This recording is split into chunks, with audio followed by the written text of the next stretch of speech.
Iran पर दुनिया की नज़र फिर टिक गई है। अमेरिकी राष्ट्रपति डोनाल्ड ट्रंप ने एक बार फिर तेहरान को खुली चेतावनी दी है। संदेश साफ है, समझौता कीजिए वरना हालात बहुत गंभीर हो जाएंगे।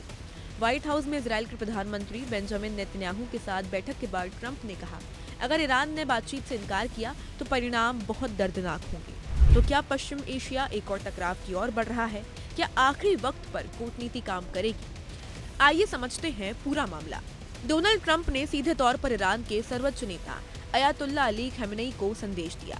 उन्होंने कहा उन्हें पहली बार में ही समझौता कर लेना चाहिए था, लेकिन उन्होंने ऐसा नहीं किया और उन्हें मिडनाइट हैमर जैसी कार्रवाई झेलनी पड़ी। मिडनाइट हैमर यानी जून 2025 में ईरान के 3 बड़े परमाणु ठिकानों पर अमेरिकी हमले।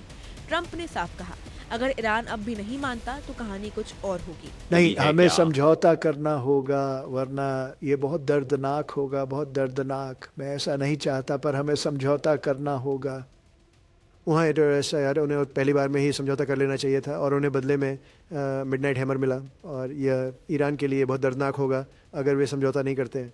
देखिए, अगर वे समझौता नहीं करते हैं तो ये एक अलग कहानी होगी, लेकिन कल हमारी बीबी नेतन्याहू के साथ एक बहुत अच्छी बैठक हुई थी और वो समझता है पर आखिर में फैसला मेरा होगा। अगर ईरान के साथ सौदा बहुत निष्पक्ष और अच्छा नहीं है तो उनके लिए बहुत मुश्किल समय होगा पीछे।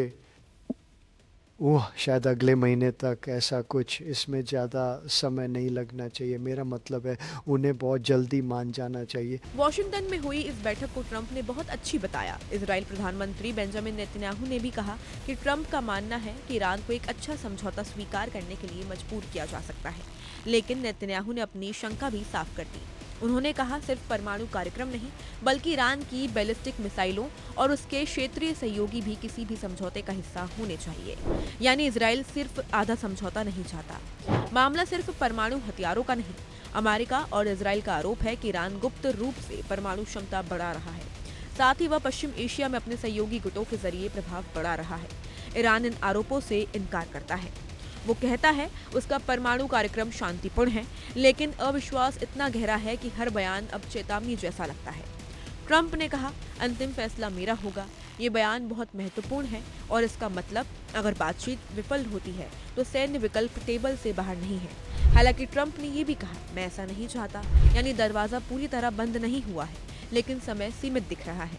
अब 3 संभावनाएं हैं। ईरान बातचीत के लिए तैयार हो, कड़ा लेकिन सीमित समझौता हो, या फिर तनाव और बढ़े। अगर समझौता होता है तो पश्चिम एशिया में राहत मिल सकती है, अगर नहीं तो हालात बहुत दर्दनाक हो सकते हैं, जैसा ट्रंप ने कहा। एक तरफ परमाणु कार्यक्रम, दूसरी तरफ मिसाइलें और क्षेत्रीय गठबंधन, बीच में खड़ी है कूटनीति। अब सवाल सिर्फ यही है कि ईरान क्या करेगा। सवाल ये भी है कि दुनिया एक और टकराव झेलने के लिए तैयार है या नहीं। फिलहाल गेंद तेहरान के पाले में है, लेकिन फैसले का असर पूरी दुनिया पर पड़ेगा। इस खबर में इतना ही। अगर आपको हमारी वीडियो पसंद आई हो तो वीडियो को लाइक करें, शेयर करें और हमारे चैनल को सब्सक्राइब करना ना भूलें। मैं थी आपके साथ वंशिका और आप देख रहे थे one India Hindi. Subscribe to One India and never miss an update. Download the One India app now.